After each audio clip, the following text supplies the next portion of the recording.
All right, looking forward to this one. Back on Winnipeg Sports Talk, it is a pleasure to welcome into a young man we spoke for the first time here in Nashville when he was picked in the first round by the Winnipeg Jets. It's time to welcome in the newest member of the Manitoba Moose, Colby Barlow, to WST. Colby, what is up? It's great to have you back on the show. How are you? I'm good, thanks. How are you? I'm doing well. We're here in Nashville. Saw a white knuckle ride for the visitors last night. Hundreds of Jet fans here that left happy with the win, but I think like everyone, just getting really excited for the upcoming playoffs and seeing the Whiteouts here in Winnipeg. And I imagine for you, there's that major level of excitement joining the Manitoba Moose as the team looks to continue trending upwards going into the Calder Cup playoffs.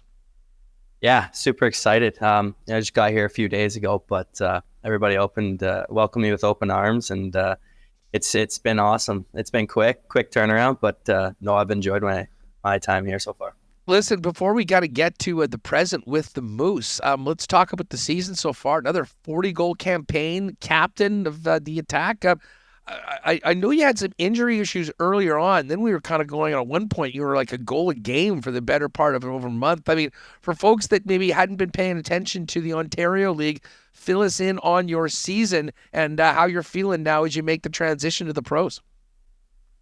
Yeah, like you said, I battled early with a couple injuries there, a couple nagging things that just needed to get taken care of. After that, though, I was back to myself, just playing my style hockey, the Owen Sound attack, like you said. Unfortunately, our season came to an end early, but now I'm here with the Moose, and that's, another opportunity, and it's exciting. At this point, you're drafted in the first round, and with that comes all sorts of experiences in the off season. I mean, remember you coming to the camp and hooking up with some of the other Jet prospects, and then you go back. I mean, being a first rounder, did it add any more pressure to you? I mean, how was this year different after you'd already been selected, as I'm sure a pressure-packed year when you're working so hard to put yourself in the best position to hear your name called at the draft, which ironically, of course, was here in Nashville?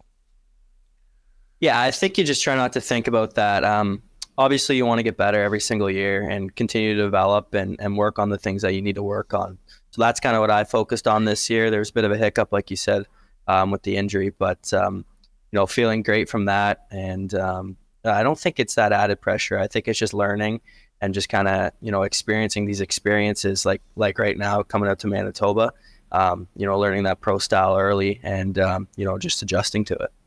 Now, you're another year as captain. Like being a captain and being a leader, there's a lot that comes into that. I'm sure, you were one of the youngest, if not the youngest in the league when you got to see last year. And I know as a trying, there were ups and downs for your club this year.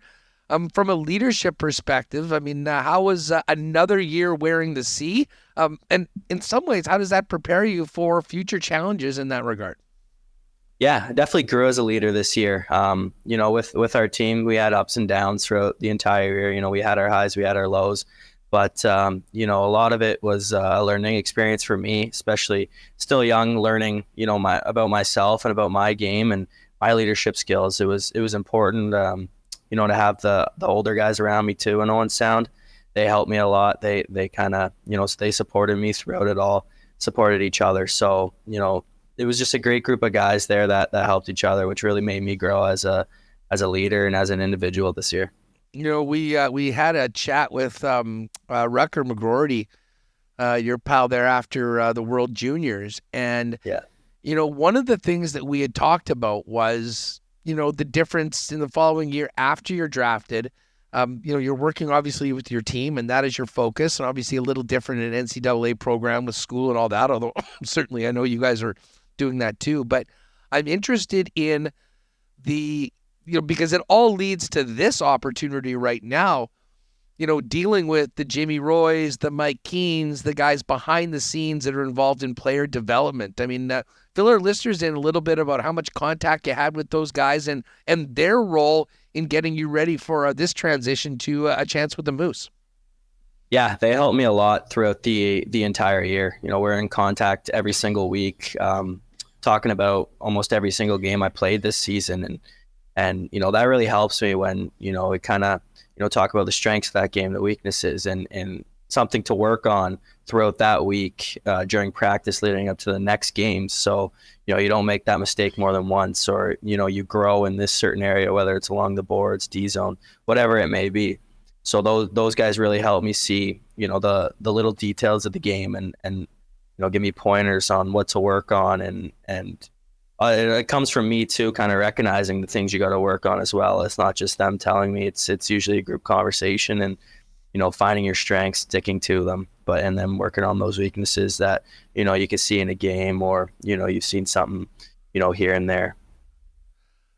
Colby Barlow with us here on Winnipeg Sports Talk. So tell us about how, your focus during the season is on your team. You're the captain of the Owen Sound attack, but you play your final game.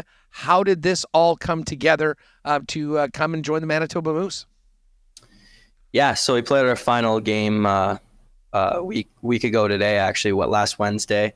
Unfortunately, our season ended. Good Saginaw team, and we played them hard. It was just the way it went. But no, I got a phone call from Jimmy and my agent, kind of just saying, the plan is to get you out kind of as soon as possible, which was get on a flight Sunday and then fly in, watch the Moose game, then kind of get all settled in, and then practice this week. So it was a pretty quick turnaround.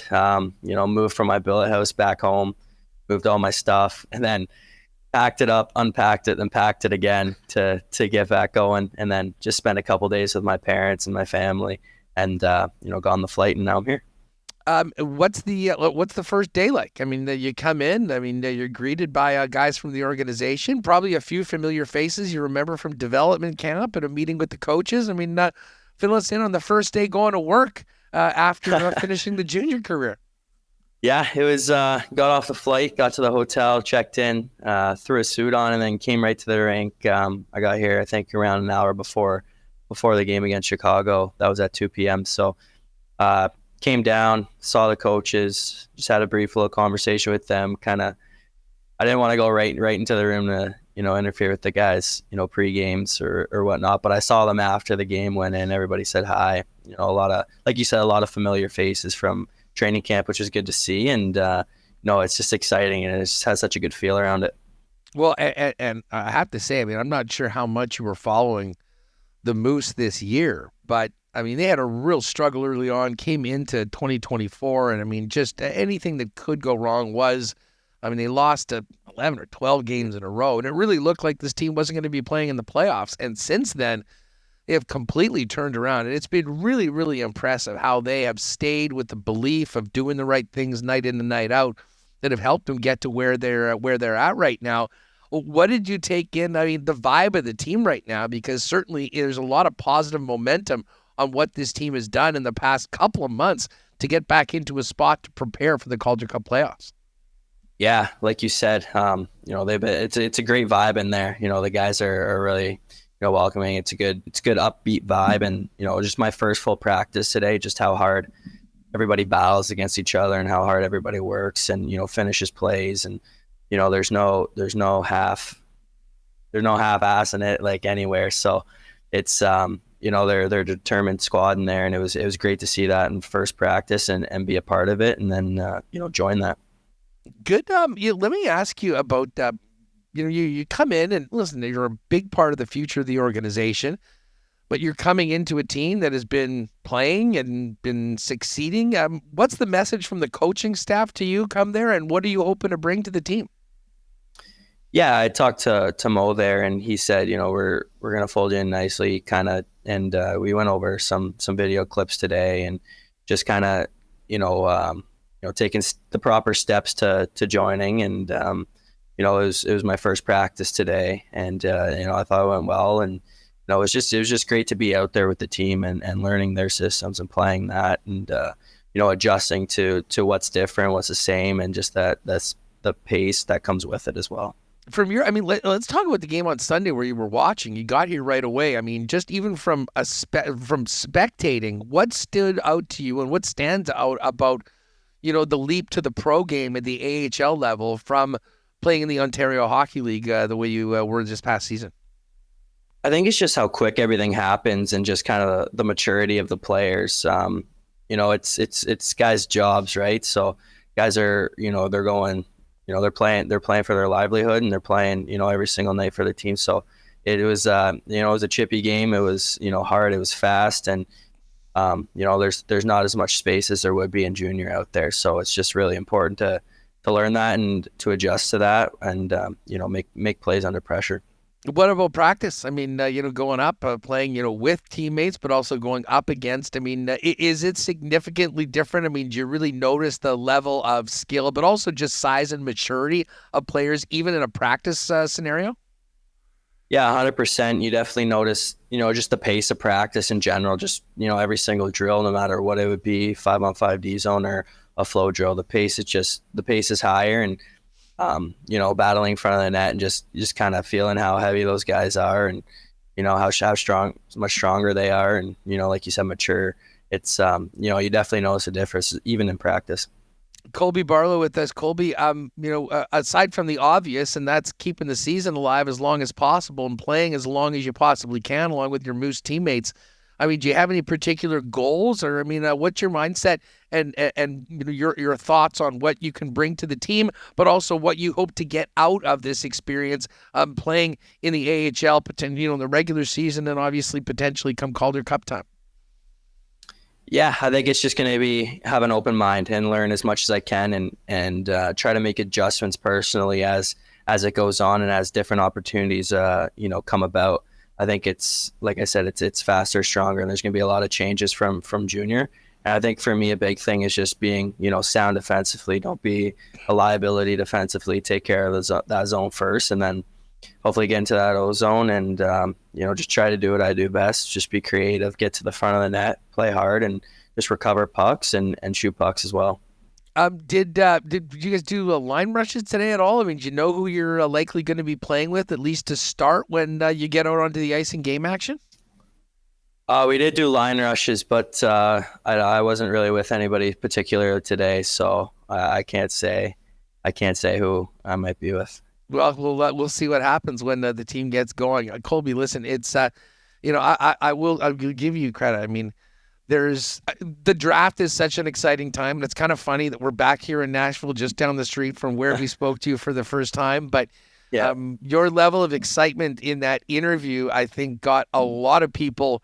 Well, they became big Colby Barlow guys very quickly just after seeing that, and you can sort of feel like it's a little different right now because you're used to being a first round pick all season long, but this next step up, hopefully the next step for a journey that continues through in the next foreseeable period of time to the Winnipeg Jets.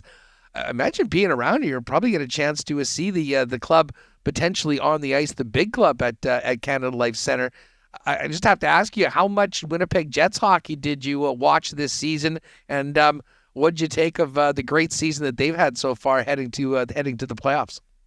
Yeah, I was actually following them pretty closely all year, and just seeing how good they are defensively, and obviously the season some guys are having, like Hellebuck and Scheifele, Connor, Morrissey, all those guys that just unreal players, but just how few shots they give up in a game, and how good defensively they are. And I actually got a chance to see them live in Ottawa when we were playing the 67s. Our team was on the road, and we got to one of the games, and just seeing it in live, and how good they are, how well they move the puck, and how well they defend. It's a great hockey club. Well, listen, you're coming to a team in the Manitoba Moose that has just made huge strides over the past couple of months. I mean, there's a lot of youthful, infectious energy right now, and a lot of positive momentum, and we certainly know that's what you bring as well. So, listen, good luck in this stint with the Moose. Cannot wait to see you on the ice at Canada Life Center with the club, both now and into the Calder Cup playoffs. And here's to a nice, long, healthy playoff run for the Moose, and you being a big part of it. Thanks for doing this, and welcome back to the Peg. Oh, thank you so much. Good talking to you again.